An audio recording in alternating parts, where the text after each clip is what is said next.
আসসালামু আলাইকুম। ওয়ালাইকুম আসসালাম। কেমন আছেন আপনারা? আছি ভালোই। এখানে কি প্রস্তুত প্রণালী চলছে হাজারিগুড়ে? হ্যাঁ, হাজারিগুড়ে প্রস্তুত প্রণালী চলছে। রস পাইরা এনে গরম করতেছি, এখন গরম করে হাইরে উঠিয়ে আবার ভরণ দেব, ভরণ দিয়ে হাইরে আবার হাজারিগুড়টা তৈরি হবে। চাচি কি আপনার ওয়াইফ?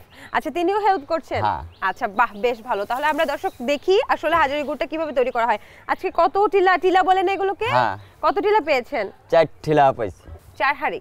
হ্যাঁ। আচ্ছা, এখন এই 4 হাঁড়ি থেকে তাহলে কতটুকু গুড় তৈরি হবে? 4 কেজি। 4 কেজি। আচ্ছা, তাহলে এখন কি করতেছেন? এখানে কি রসটা ইতিমধ্যে ঢেলে দিছেন? ইতিমধ্যে ঢেলে দিছি, গরম করতেছি। তো এখন জালে হইলে আবার এখান থেকে অর্ধেক কুটিয়ে আবার ভরণ দিতে হবে। মানে যতক্ষণ এটা কি একটু শক্ত শক্ত হয়ে যাবে বা এরকম আঠালো হয়ে যাবে তখন হেসমকে আবার নামাইতে হবে। আচ্ছা, এই যে নিচে যে এইভাবে যেই প্রক্রিয়ায় আপনি এই তাপটা দিচ্ছেন, এটা কি? এটা কি বলেন? চুলা তো বলেন, আপনারা বিশেষ কোনো নাম দিয়েছেন এর? না, ভাইন। আচ্ছা, এটা কিসের তৈরি এই চুলাটা? এইটার তৈরি। চাচা, আপনারা তো হাজারি পরিবারের সদস্য। হ্যাঁ, হাজারি পরিবারের সদস্য। কততম জেনারেশন জানেন? 300 বছরের আগের ইতিহাস। আচ্ছা, আমি যতটুকু জানি যে এখন হাজারি পরিবারের 7ম জেনারেশন চলে, তাই না? আচ্ছা, তো আপনার মানে কে ছিলেন যারা হচ্ছে এই ধরনের গুড় তৈরি করতেন? আপনি কার থেকে শিখেছেন? আমার বাবার কাছ থেকে আমি শিখছি। আচ্ছা, এইভাবে জেনারেশনের পর জেনারেশন আপনারা শিখে যাচ্ছেন। সেভাবেই কি আপনারা তৈরি করছেন নাকি কিছু ব্যতিক্রমতা আসছে এখন? কিছু ব্যতিক্রম আসছে। কি ব্যতিক্রমতা আসছে? আগে এই তাফালে তৈরি করতে, আগে মাটির পাত্রতে তৈরি করা হয়। আচ্ছা, একটা অনেকগুলো চুলা ছিল, এই মাটির পাত্রের মধ্যে একখানে 6টা 7টা জ্বালা লাগতো আগে। আচ্ছা, আর এখন তাহলে একটু আধুনিকতা এসেছে, কিন্তু গুড়ের গুণগত মান তো আগের মতোই আছে। হ্যাঁ। আচ্ছা, এই যে ফেনাগুলো একত্রিত করতেছেন, এটা কেন করতেছেন? এটা একটা রসের একটা গাদ ওঠে, এই গাদটা ফেলাই দিলে গুড়টা পরিষ্কার হয়, সুন্দর হয়। আচ্ছা, তাহলে এটার একটা প্রক্রিয়ার মধ্যে অংশই হচ্ছে এই ফেনাগুলো ফেলে দিতে হবে। হ্যাঁ। এবং যতবার ফেনা হবে ততবারই ফেলে দিবেন? হ্যাঁ, ততবারই। আচ্ছা চাচা, তাহলে এটা হতে কতক্ষণ লাগবে সময়? আর আধা ঘন্টা লাগবে।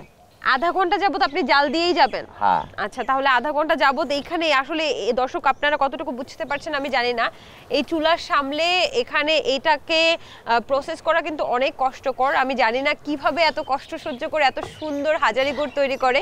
এটা সত্যিই কষ্টসাধ্য, কিন্তু খেতে খুবই মিষ্টি। আমি যেটা করব চাচা, আপনি তাহলে তৈরি করতে থাকেন, ওই পাশেও তৈরি করতেছে, আমি একটু দেখে আসি।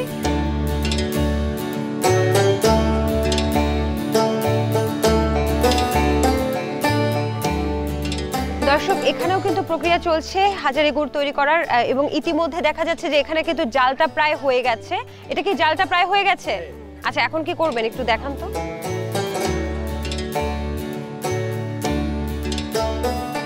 এখানে কতখানি রস?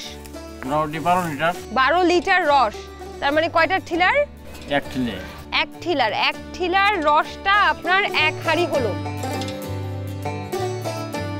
একদম পাতলা একটা কাপড় দেয়া হয়েছে এখানে। এই কাপড়টা এ কারণেই দেয়া হয়েছে যে কোনো রকম ময়লা যেন এই ছাঁকনির ভেতর দিয়ে না যায়, এবং সম্পূর্ণ ময়লাগুলো যেন পরিশোধিত করে তারপরেই এই গুড়টাকে তৈরি করা হয়, এই কারণে। আচ্ছা, ঠিক আছে, এটা কতক্ষণ ধরে জাল দিলেন?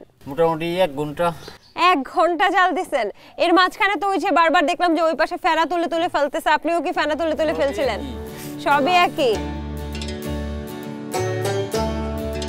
আমি হাতে ইতিমধ্যে একটু হাজারি গুড় নিয়ে নিছি, এবং এটা আমি একটু, এটা কি খাওয়া যাবে এখন? খাবো? আচ্ছা, একটু দেখি যে আসলেই কেমন স্বাদ। গরম গরম হাজারি গুড়, আমার মনে হয় যে খায়নি সে এখন পর্যন্ত বুঝতেই পারবে না যে এটার স্বাদটা কতটা মজার, কতটা চমৎকার। ইতিমধ্যেই দেখতে পাচ্ছি আরো 1 ঠিলা রস কিন্তু দিয়ে দেওয়া হয়েছে। এটাকে আবার জাল দিবেন? একবারে অনেকগুলো রস দিয়ে তারপর জাল দিতে পারেন না? 1 ঠিলা করে করতেছেন? সুন্দর হবে না, গুড় ভালো হবে না।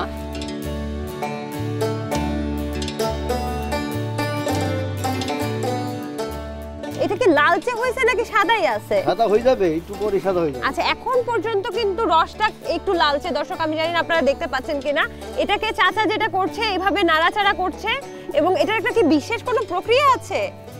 এটাই এর প্রক্রিয়া, এটার পরিষ্কার পরিচ্ছন্নতার জন্য এটা তো এই হয়, এই অবস্থা হয়। আচ্ছা, আমি আমি সুযোগে আর একটু নাড়া দিয়ে দেখি। খুব খুব সুন্দর একটা ঘ্রাণ বের হচ্ছে। হ্যাঁ চাচা, এত সুন্দর ঘ্রাণ কেন? গেরান্ড গাছটা পরিচ্ছন্ন করে কাটা তো। হ্যাঁ খুব সুন্দর ঘ্রাণ। ঠিক আছে আপনি তাহলে করেন, ও চাচি আপনি তাহলে করেন, হ্যাঁ বানান। আমি একটু আবার ওই পাশটায় দেখে আসি কি অবস্থা ওখানকার গুড়গুলা। ঠিক আছে, ভালো থাকেন।